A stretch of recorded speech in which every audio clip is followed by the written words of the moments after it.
sobre a questão das desigualdades. Eu vou falar inicialmente um pouco dos resultados do meu trabalho, na perspectiva que eu tenho desenvolvido nos últimos 10 anos, e depois a Pamela vai, a partir, digamos, dessa tese, né, colocar uma perspectiva que é audaciosa, é inovadora e que pode trazer frutos muito importantes.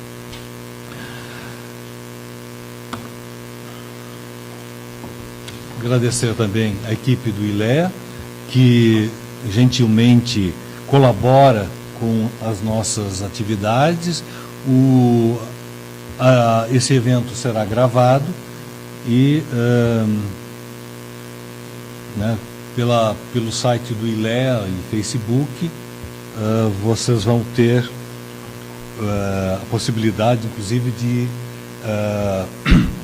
divulgar para os colegas que não puderam. Nós insistimos na realização no centro, né, por uma razão muito simples. As pessoas, o público em geral, não tem acesso aos locais da universidade. É difícil, os horários são inconvenientes, problema de estacionamento, transporte, mas, ao mesmo tempo, nós tínhamos esse compromisso de ter um diálogo mais próximo, né, porque se trata de uma discussão especializada, com o pessoal, né, tanto da pós como do graduação, que está interessado nessas perspectivas, né? Então, para minha alegria, eu vejo que temos um público bastante expressivo, né, para um início de semestre, numa quinta-feira, que, né, tem a coincidência de ter vários feriados. Ok. Controla quando eu chegar nos 30 minutos.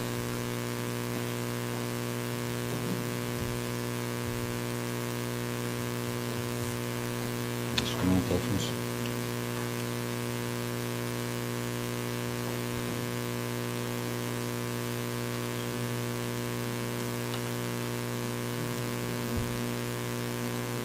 De baixo? Ah, não. Peraí.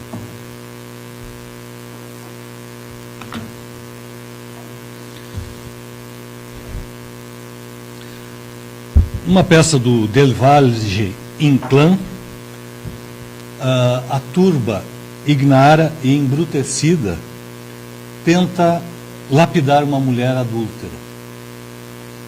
Pedro Gailo, né, seu marido, que ainda a ama, defende-a com as palavras solenes, injunções sagradas,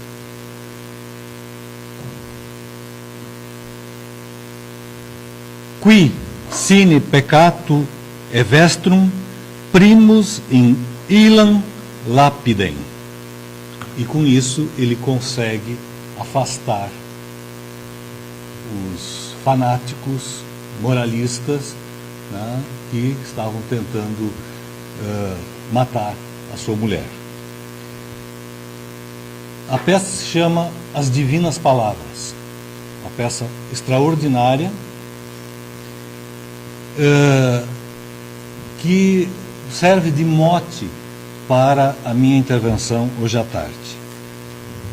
As Divinas Palavras explicam, justificam, legitimam.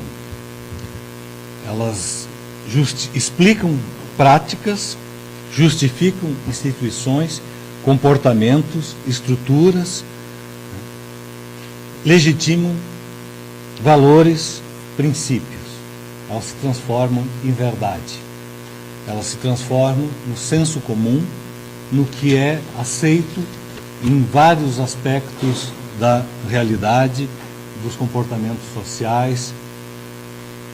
E nós temos, a lista é bem maior, mas as divinas palavras que ouvimos todos os dias, que justificam, legitimam, condicionam comportamentos, opiniões, etc. Mercado. Deus é o Deus. O mercado quer, o mercado sanciona, Quem é o mercado? Ele tem a mesma existência de Deus, de uma entidade, né, sobrenatural. Quem está por trás do mercado não se sabe. É algo, é o tótem e o tabu. É o que permite veneração e temor. Liberalismo e livre concorrência. Princípio sagrado. Né? Justifica uma série de medidas concretas que nos afetam diretamente, que estão condicionando a vida e as possibilidades da universidade, do ensino público, etc. Livre concorrência, né? É algo que deve ser respeitado, é uma lei sagrada. Riqueza legítima. A riqueza é a solução. Quem não quer ser rico, quem não quer... Qual é o país que não quer ter uma riqueza em expansão? Propriedade. Bom, essa sim é a mais sagrada de todas. Intocável. Aconteça o que acontecer, a vida está subordinada à propriedade. Propriedade produtiva, bens, imóveis ou móveis. As pessoas preferem perder a vida a entregar o carro. Sigilo bancário, derruba ministro, né? Condiciona a fiscalização das empresas, impede a atuação da Receita Federal, porque assim, é inquestionável. Alguém que se colocar contra o sigilo bancário estará cometendo um crime, estará dizendo uma blasfêmia. Bom, são as palavras inquestionáveis, né? Ditas com o mesmo fervor do Pedro Gailo, barra qualquer debate, qualquer discussão. E elas estão associadas à sacralização. Quem são os sagrados? As elites, a classe A, eles são todos sinônimos. As classes superiores, a alta sociedade. Mas elite é a mais... As outras podem até ser classificações para marketing, Ibope, etc., né? Mas elites é a palavra que se coloca de forma inquestionável na designação das pessoas que comandam, dos poderosos, dos que são superiores, enfim. E aí nós temos o desdobramento dessa análise, dessa conceituação positiva em bairros nobres, luxo. Luxo é sempre associado a bom gosto, a distinção. E, mais especificadamente na questão das desigualdades, nós temos a autodesignada elite econômica, a elite empresarial, as autodesignadas classes produtoras. As classes produtoras, obviamente, não incluem o trabalho. Não, são os donos do capital, né, os fazendeiros, os industriais, os empreendedores, ou, mais especificadamente, os grandes empreendedores. MEI não conta, pequeno e micro não conta, né? A elite econômica é sempre essa figura também abstrata, né? Porque ela designa as figuras mais variadas possíveis, né? Aí o que é a elite empresarial brasileira? É ela que está decidindo, né, o destino do país, a orientação da política, financiando determinados processos, a produção cultural, né, e sempre associado aos outros adjetivos, aos outros qualificativos, A elite está sempre relacionada à questão do mérito, da meritocracia, do talento empresarial, do esforço, da competência, da eficiência. O outro lado, depois Pamela vai falar, né, é sempre o oposto. É a falta de vontade, a falta de talento, a falta de empenho, a ignorância. A elite se autodesigna como meritória porque, né, a ela estão associados os empreendimentos efetivos, o que gera a riqueza. São eles os responsáveis. Esse é o pensamento dominante. É isso que se vê o tempo todo, inclusive de maneira naturalizada em muitos estudos acadêmicos. Quando se fala em pesquisa, se fala em riqueza, né, ela sempre tem essa conotação positiva, inquestionável, né, e intocável. Esse é o importante. Portanto, vamos nos preocupar com os pobres, vamos só ver os trabalhadores, eventualmente a classe média, né, os setores vulneráveis, moradores de rua, né, pequenos camponeses, indígenas, minorias, etc. E o problema é isso. Nós temos que atacar esse problema. Qual é a expressão? Combate à pobreza. Combate, né, o jargão militar.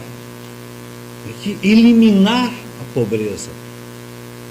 Programas de erradicação da pobreza. Né, o assistente social, o sociólogo, né, enche a boca, vamos erradicar a pobreza.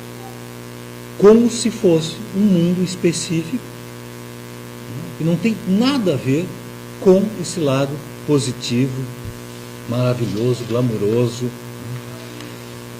O grande desafio da universidade, pensamento crítico, é desconstruir essas divinas palavras, essas sacralizações que são simplesmente o resultado de efeitos de poder, a correlação de forças que está, né, nitidamente condicionando o embate social, a guerra de classe, etc. Como desmistificar? Analisando os pobres? Analisando as vítimas? Ou analisando os perpetradores, os carrascos, os bandidos?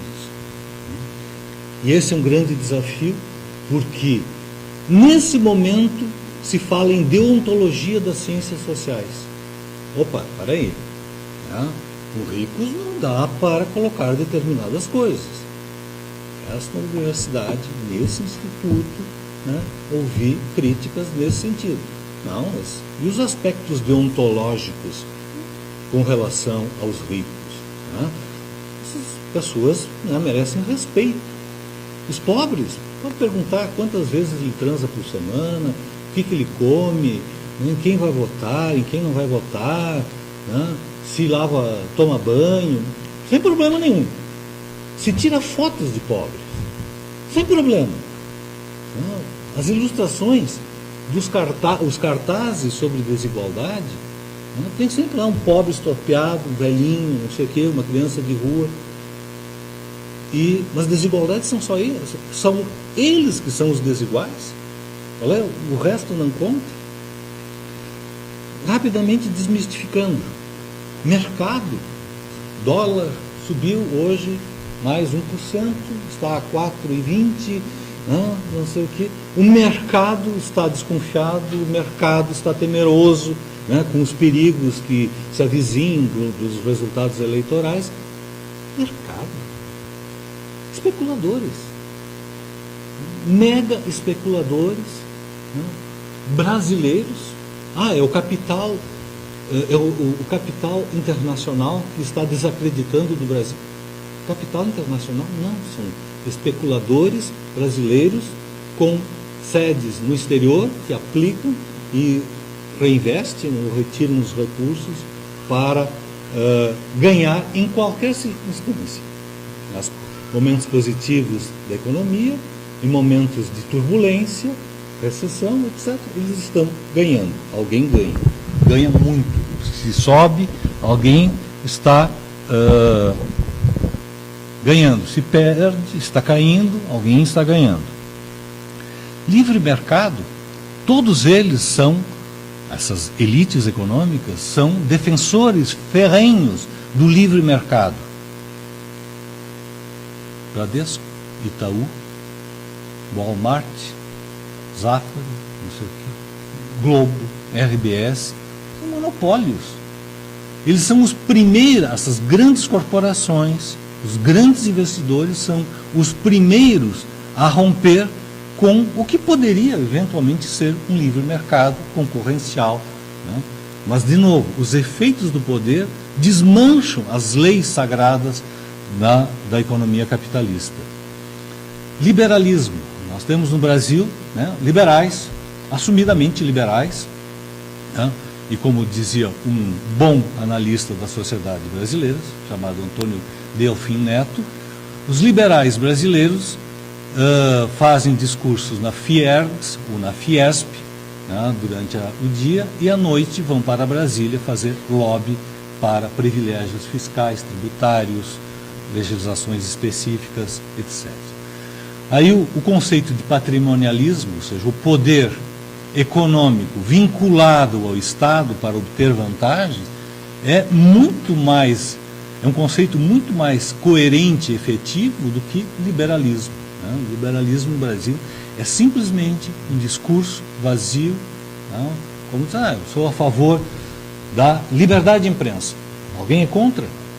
Eles são contra. Eles são os primeiros, a Globo, a RBS, o Estadão, a Folha, o Correio Brasiliense, são os primeiros a combater a liberdade de imprensa, a tentar boicotar os blogs independentes, classificados como blogs sujos.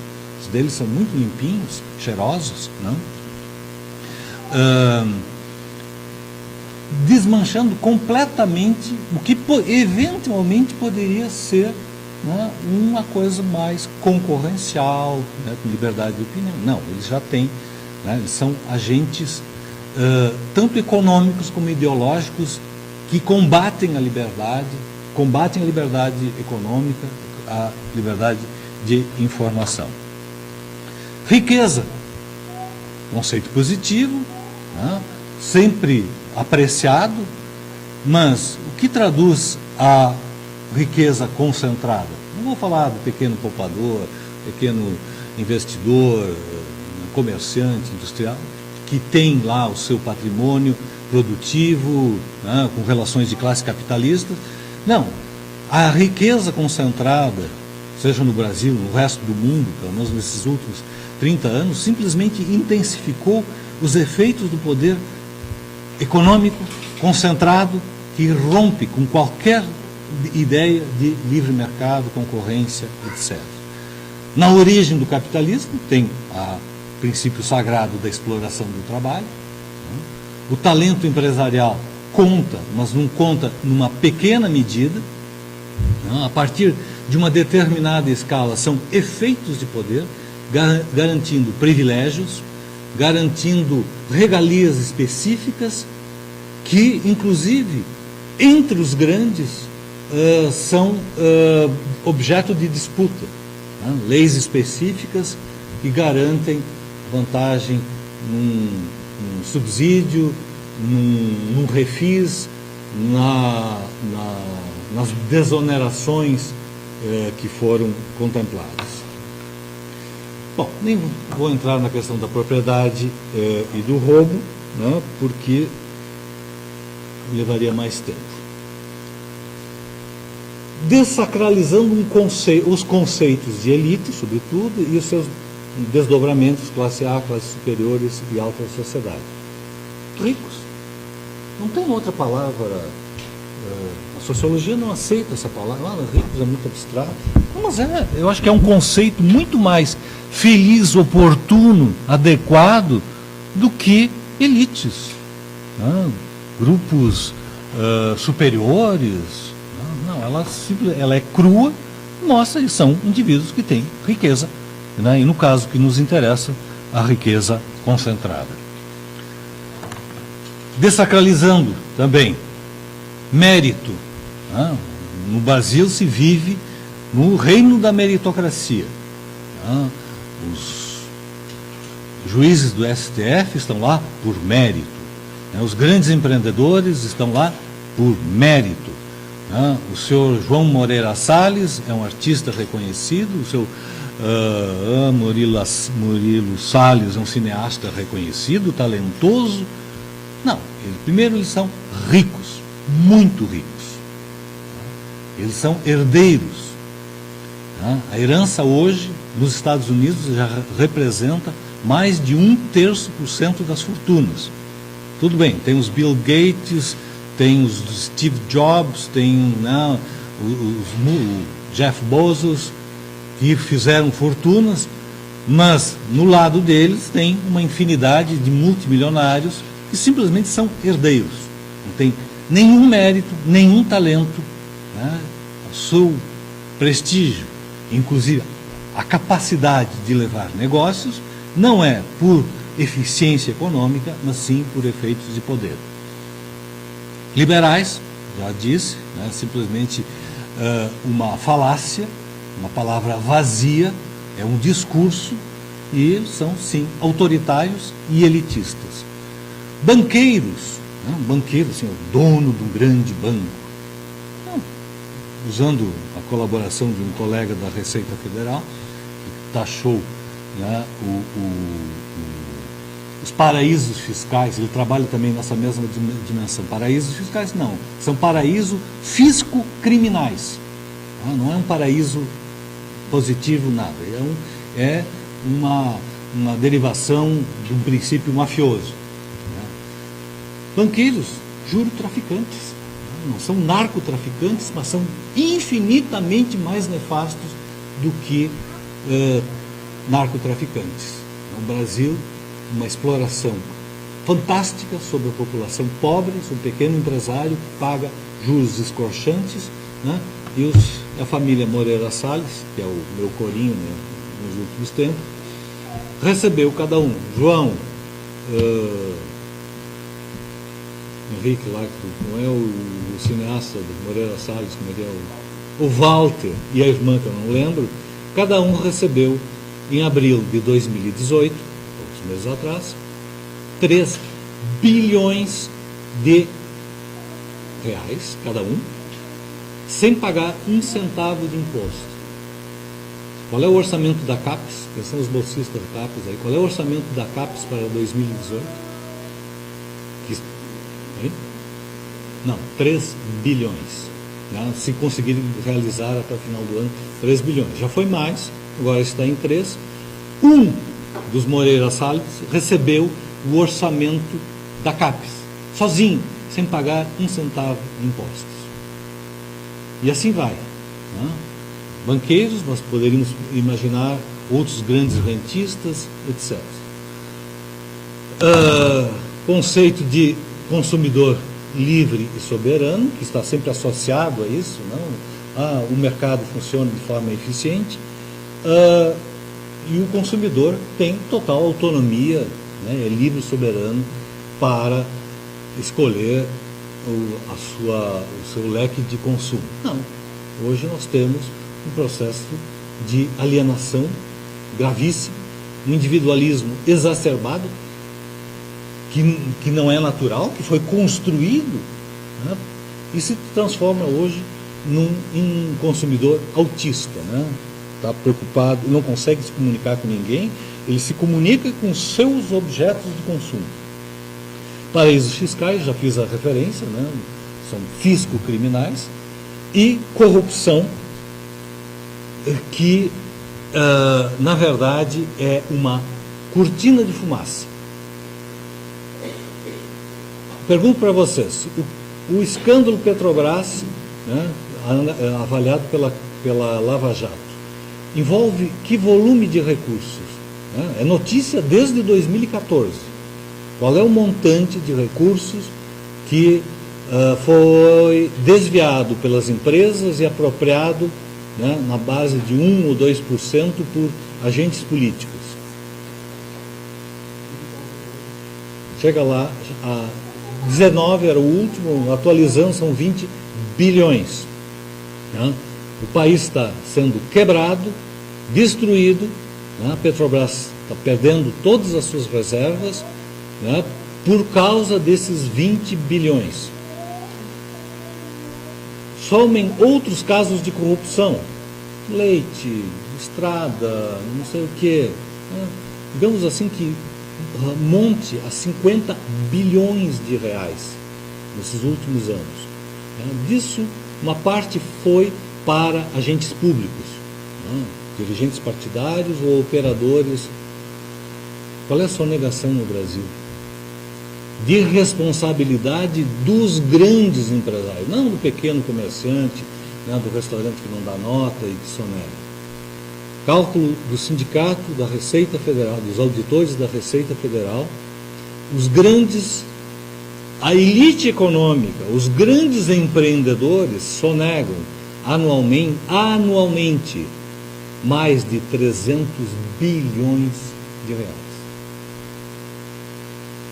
O Brasil bate recordes de sonegação, por todos os lados. E o que se ouve 99,999% do tempo, das notícias, da informação, das análises, é a corrupção. Os grandes grupos, a elite empresarial, né, os empreendedores, têm dívidas previdenciárias da ordem de 400 bilhões, aí é saldo, né, saldo dos últimos anos. Grandes empreendedores, grandes banqueiros, Itaú, Bradesco, Santander, RBS, Hospital Moinhos de Vento, PUCs do Brasil inteiro, Universidade Mackenzie, né? Ou seja, nós não estamos falando de pobres coitados, né, que tem um comércio na Restinga, né, uma revenda de automóveis em Lajeado. Não, são os grandes. Isso resolve o orçamento da saúde, da previdência, da educação, triplica, quadruplica o orçamento do CNPq, da CAPES, da FINE, etc. Mas aí, na corrupção, não é a palavra sacralizada, mas é a palavra demonizada. Quando, na verdade, isso é nada em comparação com os crimes que as nossas elites, nossos ricos, caros ricos,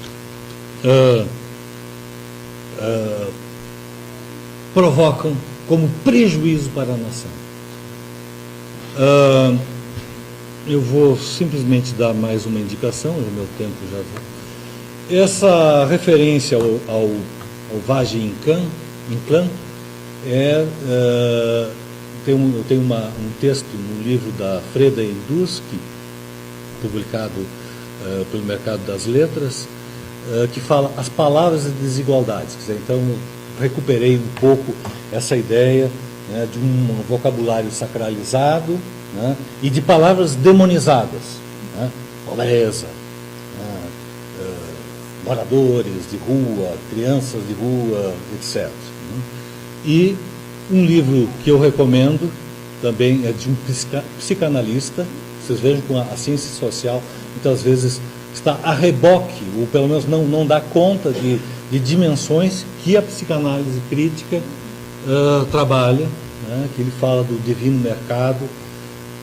É um texto bem prolixo, mas que tem esse objetivo de ir desconstruindo essa mitologia em termos de classe, essa sacralização de comportamentos predadores, né? E, bom, acho que vocês conhecem os meus 2 livros, né? A Riqueza Desmistificada e Ricos Podres de Ricos, né? Que são os nossos ricos que custam muito caro para a sociedade. Obrigado.